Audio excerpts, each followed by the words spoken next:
Chronique financière avec Jean-Sébastien Jutras, planificateur financier à Jutras Gestion de patrimoine. Tout d'abord, bonjour. Salut Jean-François. Salut. Écoute, il y a eu une étude qui est parue, puis on va discuter de ça aujourd'hui, comme quoi il faudrait faire lorsqu'on est célibataire 35 395 pour avoir une vie décente, là, ce qu'on appelle l'espèce de vivre dignement, et en couple avec des enfants, 77 875 $. Ça, c'est net ou brut? C'est ma première question. C'est une étude de l'IRIS, là, en fait, qui à chaque année fait ça, puis c'est sur des dollars bruts, là, Jean-François.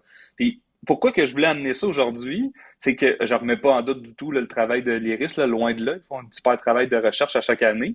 C'est juste que j'aimerais ça qu'on se parle du dignement. Oui, je pense qu'il est là l'enjeu. Hein? On n'a pas tous la même vision de ce que c'est vivre dignement. Ben non, puis je regardais dans le dictionnaire juste avant, puis dignement, c'est respect que mérite quelqu'un. Donc, c'est la définition du dictionnaire, là, le mot dignité, le respect que mérite quelqu'un. Et ce que je voulais faire aujourd'hui, c'est que je voulais le prendre pour quelqu'un d'individuel. On va le prendre pour 35 395, puis que je veux qu'on le fasse évoluer pour qu'on se rende compte que finalement, à 35 395, je vais avoir des décisions qui vont être difficiles à faire.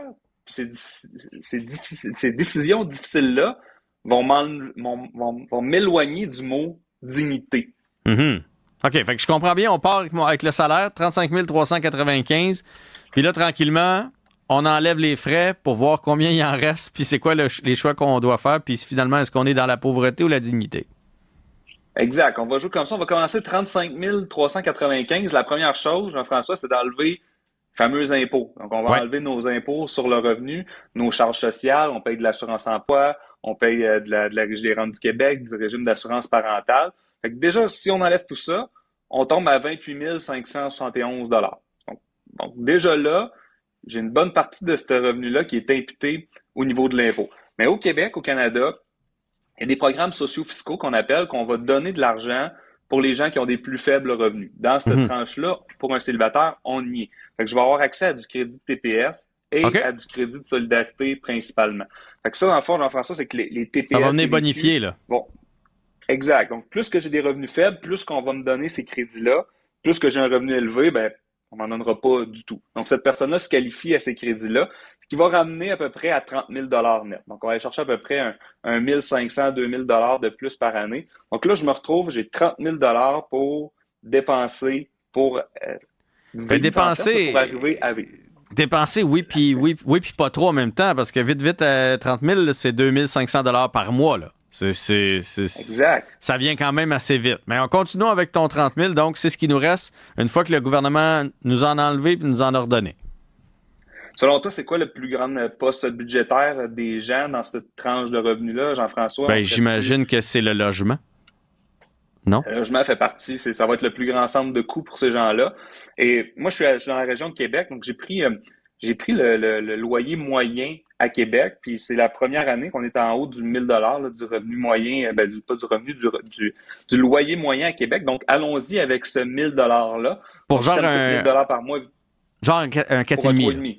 3,5, OK. Un 3,5 dans la région de Québec. Et c'est sûr évidemment, on va trouver des 4,5, on va trouver toutes sortes de choses, mais si on prend une moyenne, on risque d'avoir un 3,5, peut-être 4,5. On est à 1 000 $, c'est 12 000 $ par année. Donc, on s'entend que c'est de l'argent net. On peut pas déduire notre loyer sur nos impôts.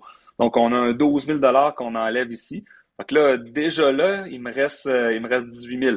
Donc, j'ai seulement été au niveau du loyer. Le deuxième poste de coût, tout dépendant, mais souvent, c'est la voiture. Donc, il y a une étude de CAA, puis là, c'est pas moi, c'est CAA qui a sorti un peu ce volet-là. Puis si on prend les assurances, l'entretien du véhicule, les pneus, le paiement, on dit que ça va être aux alentours de 1 000 $ par mois. On s'entend que je pourrais avoir une voiture pour moins cher que ça de paiement, mais c'est là quand on rentre l'entretien là-dedans que entre 600, 1 000 $ par mois, c'est pas rare que les plaques, le permis de conduire, les plaques, le etc. permis, etc. Ouais. Ou ne pas avoir de voiture. Là. Peut-être que dans un monde idéal, c'est ça. Mais bon, mettons qu'on a une voiture. Fait que là, je suis en train de comprendre qu'on enlève un autre 1 000 par mois, donc 12 000 par année. 1 000 par mois, donc un autre 12 000 $ que j'enlève. Fait que finalement, il me reste à peu près un 6 000 $. J'ai pas encore mangé. J'ai pas encore, je me suis pas encore amusé. Tu sais, c'est important de s'amuser, d'avoir des divertissements dans la vie là, pour notre bien-être et notre santé mentale. Au niveau de l'épicerie, je sais pas de ton côté comment ça peut te coûter, Jean-François, mais encore selon la presse, on dit qu'une épicerie santé, puis on reste dans le volet dignement. Fait que si on reste dans le dignement, ça me prend une épicerie de plus que des chips et de la liqueur. On est aux alentours de 340 $ par mois d'épicerie. Pour une personne seule? Pour quelque chose. Pour une personne seule, mais qui mange santé. Fait qu'on s'entend, j'ajoute tous les légumes, toutes les viandes, etc. Il y a quand même un coût relié à ça. Fait qu'il y a un 4000 $ encore une fois ici qui va s'en aller dans la nourriture. Fait que là, il me reste à peu près un 2000 $. Faut que je m'habille, faut que je m'amuse, puis j'ai mes imprévus là-dedans. Et on n'a pas parlé du chauffage, de planification de retraite. On n'a pas parlé d'hydro. On n'a pas du tout parlé d'hydro Le Québec. Téléphone?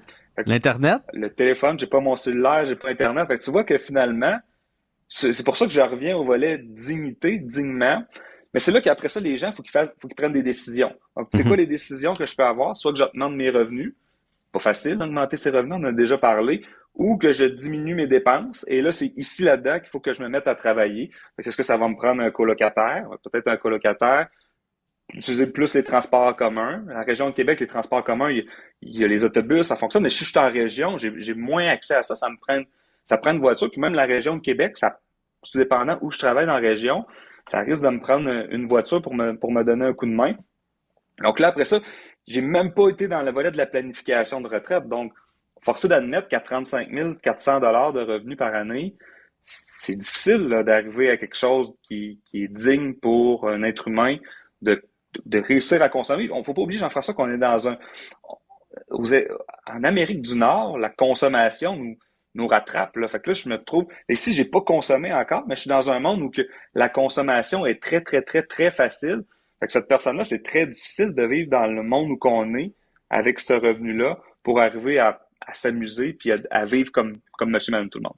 Ouais, puis les gens qui nous écoutent peuvent bien se dire, ouais, mais on n'est pas obligé de consommer, mais tu sais, à un moment donné, c'est l'anniversaire de ta mère, de ton frère, de ton père, t'achètes un petit cadeau, il y a Noël qui passe, il y a un souper au restaurant à un moment donné pour un collègue qui s'en va, tu sais, je veux dire, il y a des dépenses qui arrivent, on a beau se dire, on va pas consommer une paire de running, une fois de temps en temps, il faut toujours bien s'en acheter une. Fait que dans le fond, ce que je comprends, c'est que ce que l'IRIS dit, c'est qu'à ce prix-là, leur façon de vivre dignement, ça veut dire tu survis. Tu vis, t'as pas besoin d'aller dans des banques alimentaires ou quelque chose comme ça. Tu es autosuffisant, mais c'est la limite, là.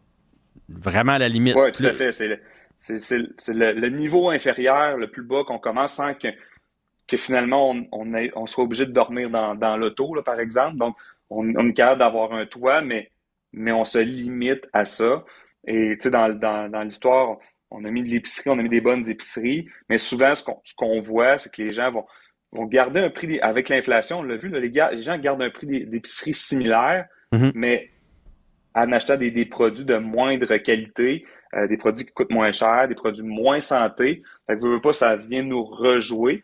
Et là, disons qu'on atteint le volet de dignité ici, mais le fait de mettre 0 $ pour ma retraite, ben, je ne garderai pas longtemps le volet de dignité, Jean-François, si je ne mets pas d'argent pour ma retraite, parce que je vais me retrouver à 65 ans. Je vais avoir une petite Régie des rentes du Québec, je vais avoir une pension de vieillesse, je vais avoir un peu de supplément de revenus.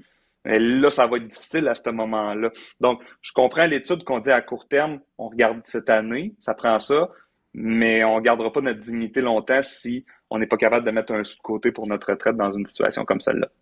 Ouais.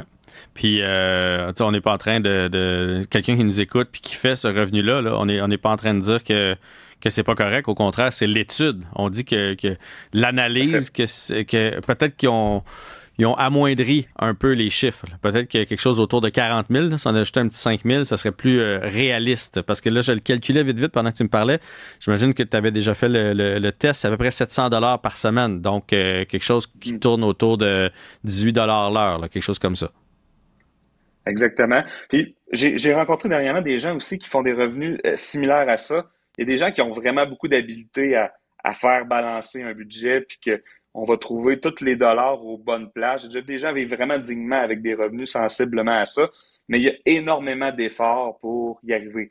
Il y a du couponing, il y a plusieurs façons d'y arriver, mais ce n'est pas facile d'arriver à 35 395 dans le monde où on vit aujourd'hui, puis de pas avoir de problème, puis vivre dignement. Ça se fait, il y a des gens qui le font, mais ce n'est pas une chose très, très, très facile. Ouais, mais il faut être imaginatif, il faut être raisonnable, puis il faut faire des choix. Tu sais, on parlait de la voiture tantôt, peut-être qu'on n'est pas obligé d'en avoir une. On parlait d'avoir un coloc, là, on parle d'un 3,5, 4,5, peut-être qu'on peut réduire un peu. Bref, il y a des solutions, mais je comprends que tu voulais nous mettre, dans le fond, un peu dans le visage, là, cette étude-là, pour voir si c'est réalisable ou pas. Ça me rappelle le 75 $ d'épicerie, là, qu'on avait déjà dit, là, qu'on pouvait manger pendant une semaine avec le 75 $ d'épicerie. On n'est pas tout à fait là. Ben, écoute, merci beaucoup. Puis on se reparle un petit peu plus tard cette semaine. À jeudi.